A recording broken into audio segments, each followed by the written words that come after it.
Bonsoir à tous, la fumée blanche est enfin sortie des cheminées du palais provincial. Le budget 2011 a été ficelé, un budget 2011 qui finalement a été bouclé en équilibre pour une institution provinciale qui ne se porte pas si mal. Le budget d'une province, même si c'est souvent très technique, c'est ce qui permet de mener des actions politiques en faveur de ses administrés. Les budgets provinciaux 2009 et 2010 étaient en déficit. Celui de 2011 présente un boni de plus de 360 000 €. Il vient d'être approuvé par la majorité PS-NR, Écolo a voté contre et le CDH s'est abstenu.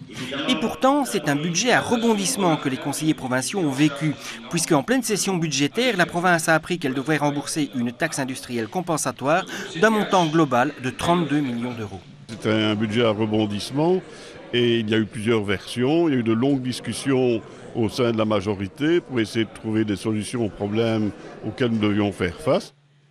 Nous avons pris les bonnes décisions, notamment de prélever sur nos très importantes réserves ordinaires. Vous savez, on dit toujours que la province de nous a des difficultés financières, c'est clair que ce n'est pas ça, mais nous avons quand même plus de 40 millions de réserves, un bas de laine, un matelas, qui nous a permis de faire face en tout cas à la première salve de remboursement dans le cadre de la taxe industrielle compensatoire. La taxe industrielle compensatoire qui représentait un remboursement pour la province de 34 millions de remboursements qui devait s'opérer vers les entreprises. Il aurait été de mauvais ton d'avoir recours à l'emprunt. Le fait d'avoir recours à l'emprunt, ça veut dire faire payer par le contribuable ennuyé ce que les entreprises avaient payé à la province. Donc il nous semblait, nous, plus adapté de prendre dans les réserves de la province et de ne pas faire payer cet emprunt. Nous avons mis en place un plan de modernisation fort ambitieux, avec la collaboration de tous les services, de tous les directeurs des institutions. Et nous allons le mener à bien de telle manière à préserver l'avenir de la province du Hainaut et les services qu'elle rend à la population. Les mesures que l'on a prises dans le cadre du plan de modernisation donnent des résultats extrêmement positifs, parfois même inattendus en termes finalement de réduction de dépenses dans l'extraordinaire, dans les charges de personnel, etc. On va continuer à faire des économies, ne pas remplacer le personnel en départ à la retraite. Nous avons encore pour obligation de faire des économies, même si le budget de cette année est présenté en équilibre. Notre vote est négatif tout en sachant que, par exemple, et je l'ai dit, le chapitre gestion de la dette, le chapitre prélèvement de l'ordinaire vers l'extraordinaire, ce sont des chapitres avec lesquels on est tout à fait d'accord avec la technique qui a été utilisée. Mais pour l'opposition, il reste encore de lourdes hypothèques pour l'avenir.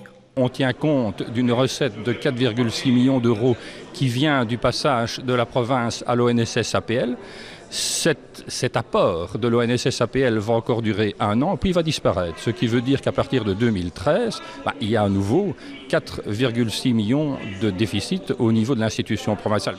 Nous demandons aussi, mais ça c'est surtout à la place des députés provinciaux, qu'ils aient des moyens financiers réguliers et plus devoir assister à une gymnastique comme on a assisté cette année-ci avec un budget qui en 3 mois change 3 fois de manière de le gérer. Nous ne sommes pas sans boussole dans le désert, nous savons qu'il y aura des plus et c'est notamment l'ONSS où nous avons effectivement des perspectives d'avoir des recettes nouvelles importantes. C'est aussi des réductions importantes dans le cadre des mesures que l'on a prises. C'est demain aussi les effets de la gouvernance. Il y aura moins de députés, il y aura moins de conseillers, il y aura donc moins de frais aussi par rapport à tout cela. Et nous savons bien évidemment qu'il y a par contre d'autres recettes que nous n'aurons pas et parfois certaines dépenses en plus.